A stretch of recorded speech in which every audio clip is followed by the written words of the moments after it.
When you go to industry conferences, are you the predator? Are you the prey?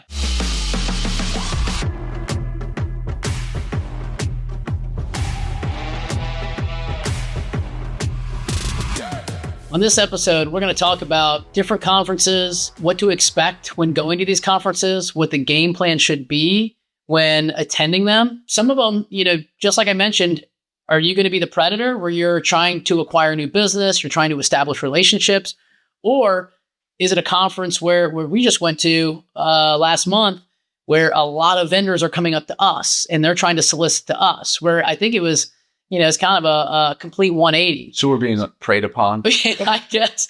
Yeah. It's trying to find an avenue around some folks. But in those conferences, man, what's your goal? We'll first talk about the one where we're being preyed upon. So what's your goal in those scenarios? Industry conferences are industry conferences. There's always different topics or purposes for these conferences. Yeah. Some of them are awesome where it's, collaboration of minds. Yeah. Some of them are, we're going to sell you everything we have, spend money, like sales pitch, like it's nonstop. Sure. And then again, there's some on the flip side that are more, from a transportation standpoint, they're more beneficial for brokers compared to shippers or vendors. So I always do enjoy them, mostly because I like building relationships. Yes. I like learning. The one we recently went to was more industry focused as a whole. What's available from a tech standpoint, what vendors are coming out with new products, but also educational where they're focusing on risk mitigation and insurance providers and best practices when it comes to building long-term partnerships with shippers. Yeah. There's a number of topics there. At the end of the day, I try to get better from attending those as opposed to just going through the motions, showing my face and leaving. Yeah. Like if you're already going to be there, get something out of it. Right. But there's also the network connection where you're meeting people and you're building some of those relationships that you don't always get to see those people. So yeah, as far as those conferences are concerned, I think trying to get the most out of it, right? I'm going there, I'm spending my time, right, away from my team, away from the family, away from, spending money, right? That we're spending, a couple $1,000 and flight, hotel, industry fees or industry, tickets or whatever to get into the show, making sure that I'm using the best use of my time to establish those relationships. I mean, you said it earlier, but I love the relationship side of it and the connection side of it when we go to those things.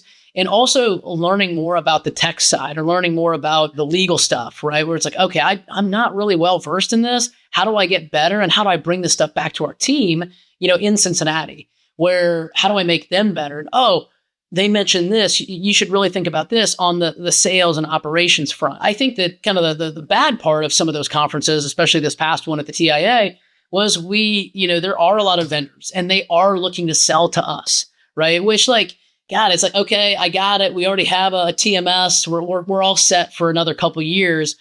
How do we entertain and how do we do that, in a cordial manner to say, hey, get lost, right? Well, I think that's... Yeah.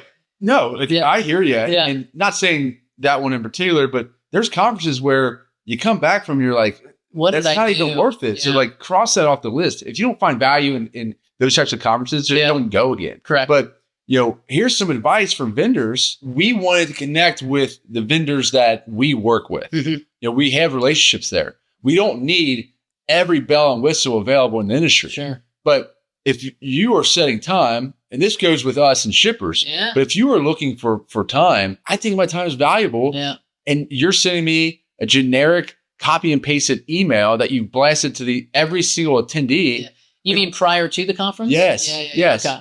Why would I want to sit here and meet with you when I don't even know what your product is? Yeah. Because your approach and your attempt to schedule time and demo your product or meet face to face, it's just very bland. Yeah. I don't know. I think sometimes people or sales reps in those scenarios when we're getting sold to, I think they want to roll out everything or show them the demo on day one. It's okay, to me, and I think you feel the same way, but I think it's not about that. It's about shaking hands. It's about getting a drink or coffee or dinner with somebody to get to know them a little bit and then schedule some time, whether that's on a virtual demo or whatever. At least you have a connection where you can build off of that. Yeah. what it all comes down to for me is what can we take back from the time and money invested in this conference? Is there a new vendor that's, kind of cutting edge and new to the industry that we need to actually take a look at? Yeah. Like, what voids do we have as a company that could potentially be filled with maybe a vendor that's going to be attending? Yeah. So we'll do legwork as well, but we're always going into those conferences with a game plan on how do we want to attack this? How do we want to spend our time? Because it's typically 2 or 3 days spread out. Like, you got to fill that time with stuff that is actually worth your time. No, agreed. And I think that's exactly it. Now, on the flip side of that, let's talk about, so we talked about the prey side. We're the predator now? Yeah, we're the prey. The best. The lion, that's right. And we went to a food shippers event down in Orlando. And it's like, I heard somebody say it's like a bunch of piranhas, right? Starving piranhas in the lobby of the hotel. And that thing, I swear, when you walked into that lobby, that thing, it was so loud. It was from, 5 p.m. all the way up until like 1 a.m. I didn't stay up till 1 a.m. But I think it was later than that. Was it? Okay. Yeah. But even with that, like, how does your approach change when we're the predator, right? And we're looking to hunt new business, as opposed to the flip side of the TIA. Yeah, the predator part. I shouldn't keep running with this predator stuff. I just love being the predator. Yeah. No, it's. I'm gonna see if I can't say lion as many times as I can lion. Yeah, so when it's flipped and roles are reversed, I'm not going the same route I just talked about with the vendors, where I'm blasting everyone. Yep. I want 15 minutes of your time, and I've never talked to these people before. Yeah. So why would they give me 15 minutes of their time when I have zero relationship with them?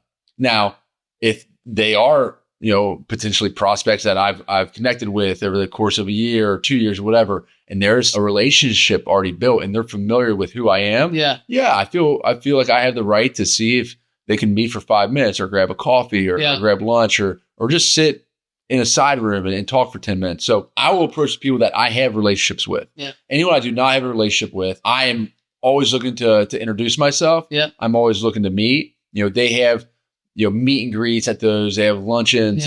Yeah. And it's funny at food shippers in particular, that everyone had badges. So you don't see anyone looking at each other in the eye. You just see them literally their head like staring at their badge. like hooked over, staring at their midsection. Yeah. So it was awkward, but no, it was great. We met with a lot of clients. We scheduled time with them. We got lunch, dinner, drinks, whatever. So it's awesome connect. But yeah, you want to be professional and not overly aggressive in those types of settings, because your reputation at the end of the day, like, your reputation carries outside of the office. You don't want to go down there and embarrass yourself by overstepping and being unprofessional. Yeah. I mean, I think it's first impressions are huge, right? And I think, you were talking about the lanyard thing. I feel like they should make like an orange lanyard for shippers and then like a blue lanyard. That way, man, you can start just like. The hunt would be too easy. No, I think it's awesome because I think that, you do want to be strategic about it. And you see a person with, that you've seen before, and maybe you connect with them on LinkedIn and you know what they look like, and you have the ability to go up and say, hey, my name's, Brian, I'm with Veritas. We've connected on LinkedIn. I've sent you a handful of messages. How's the conference so far? Right? Where, instead of, just going up and shaking hands with everybody and hoping that they're with a shipper, right? And it might be 3 or 4 carriers or brokers and then one shipper out of it. So I think you do have to be so strategic with that, especially on the front end prior to an event or prior to those conferences. What would you do differently? Attending a few of those. Yeah. Is there anything that you would do differently? Yeah. That you wish you would have done? Yeah. I think next time we go, I'm going to put a ton of emphasis on the front end, right? Being able to try to connect, whether that's on LinkedIn, whether that's on, email or phone call prior to that event to try to schedule some time, right? I also think that if we have a handful of clients down there, creating a client dinner where we already have a client dinner set up, we can say thank you for the current business that we have today, and then try to deepen that relationship or, establish more of a relationship with our current clients. Is there ever a time where, you've prospected anybody at these events or, conventions and it's been fruitful or if it's been advantageous for you? Yeah, ironically enough, this past one in Orlando, we had a handful of clients that were there, so we met them. But we had one one prospect that I'd been pursuing for well over a year. I didn't know what my point of contact looked like. I went back and forth with him a few times. Yeah, on email. Yep. Didn't have anything scheduled, but I had sent a lot of personalized emails. Everything I sent is personalized. Yeah. And in those emails, I have pictures of my family. Okay. And I'm in those pictures as well. Yeah. But I might follow up on Monday and send him a picture. Hey, had a blast. And build that relationship, man. I love whatever that. it may be. I'm just updating him, building a relationship. And we were walking to one of the meetings at this conference, and I feel a guy like kind of pat me on the chest, and I had no idea who he was. Sure. Even on LinkedIn, online, never saw a picture of him. Yeah. But he recognized me because of those personalized emails. That's awesome, man. And we got to meet. We talked to him 5-10 minutes, saw him throughout. Unbelievable guy in general. And then we run into him in the airport. Yeah, that's right. Long story short, a few months after the conference, we had our onboarding call as we filmed this today. Yeah. We do work with them. And I don't know if that would have happened if we didn't by chance run into each other at that time. So many connections that you can make, like so many personal connections. And I think that's part of the process, right? Like how do you get, even from a sales perspective, how do you develop that pipeline where, you're getting those personal touches in, and then you get to shake hands, or you get to, have a drink or have coffee with these people. I think it's huge, man. It's, especially in a digital age that we live in today, I think that the power of human connection is definitely relevant. So some of the goals with industry conferences, sometimes you're the predator, sometimes you're the prey. We've, definitely experienced both, and we'll probably experience both in the future. If you have different comments or you have questions, please feel free to share those with us, and please feel free to share the show. We don't have a non-compete because we want to be held accountable. Yeah. As employers to our employees. We want you all to hold us accountable to make sure that we do what we say we're going to do.